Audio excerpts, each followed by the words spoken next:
Susno 2J bongkar rahasia Teddy Minahasa dalam kasus jual beli narkoba.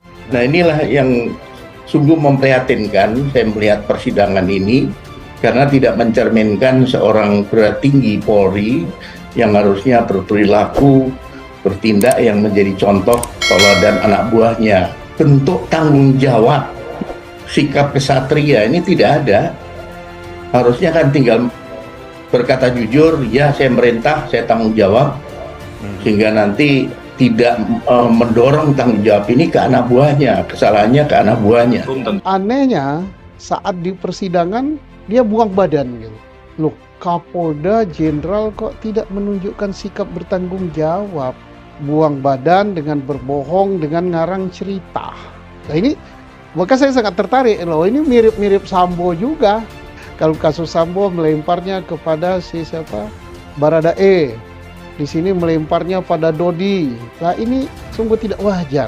Seorang Kapolda, seorang jenderal sikapnya begini sangat-sangat memalukan, sangat merusak citra aparat kepolisian negara Republik Indonesia yang kita banggakan, yang saat ini Kapolri sedang giat-giatnya untuk memperbaiki reputasi. Mantan Kabar Eskrim Polri, Susno 2J sangat menyayangkan sikap seorang Jenderal Bintang 2 Teddy Minahasa yang memperdagangkan barang haram seperti narkoba ini dinilai hampir sama dengan kasus Sambo yang mengorbankan anak buahnya. Ini kasus yang menarik dan fantastis. Kenapa kasus ini sama seperti kasus Sambo, di mana pelakunya ini adalah jenderal aktif yang sedang memegang posisi sangat baik, kata Susno 2J. Kemudian dia mengatakan bahwa perdagangan narkoba ini sangat menggiurkan bagi anggota Polri, sebab masih banyak anggota polisi yang tertangkap karena barang haram itu seperti orang yang berpangkat kombes. Namun pada kasus Teddy Minahasa ini sangat terlihat aneh ketika seorang pimpinan harus bertanggung jawab pada anak buahnya, tetapi malahan ia sendiri yang memutarbalikkan fakta. Di sisi lain, Susno juga mempertanyakan apakah memang seperti ini sikap mental seorang jenderal-jenderal polisi kita yang selalu membuangnya badan hingga menyalahkan anak buahnya sendiri.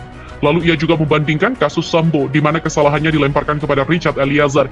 Sedangkan di kasus Teddy ini kesalahannya dilemparkan pada Dodi yang kemudian juga dilemparkan pada orang sipil. Selanjutnya Susno menilai bahwa sikap yang dilakukan Teddy ini sangat memalukan dan membuat citra kepolisian dicap buruk oleh masyarakat, bahkan merusak nama institusi kepolisian yang selalu dibanggakan oleh masyarakat Indonesia selama ini. Seperti yang kita ketahui bahwa persidangan Teddy mengungkapkan dirinya merupakan korban dari kasus perdagangan narkoba jenis sabu 5 kg itu. Bahkan dia juga menolak semua kesaksian anak buahnya. Dan hal ini juga sangat terlihat aneh, di mana Susno mengatakan bahwa jika benar ia korban dari kasus perdagangan narkoba, secara logikanya Teddy tidak meminta uang. Tak hanya itu saja, Susno juga secara belak-belakan mengatakan bahwa Teddy juga merekayasa bagaimana dia tidak pernah terlibat dalam kasus jual beli barang haram itu.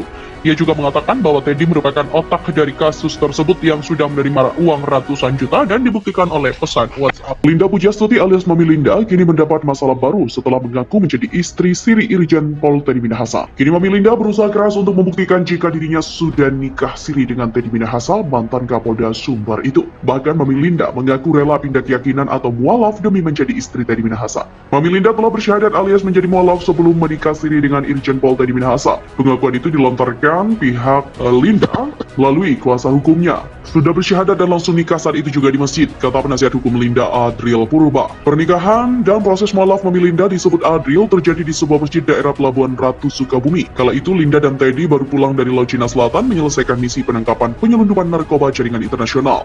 Karena sering berhubungan intim selama misi Laut Cina Selatan, Linda pun meminta Teddy untuk menikahinya secara agama. Dari pihak Linda mengaku kesulitan jika dimintai bukti pernikahan dan juga proses mualaf itu.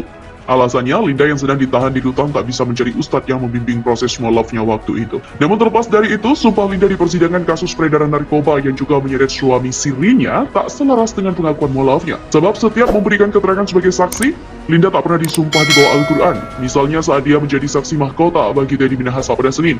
Saat itu dirinya tak disumpah secara Islam sebagaimana pengakuannya, tetapi secara Kristen.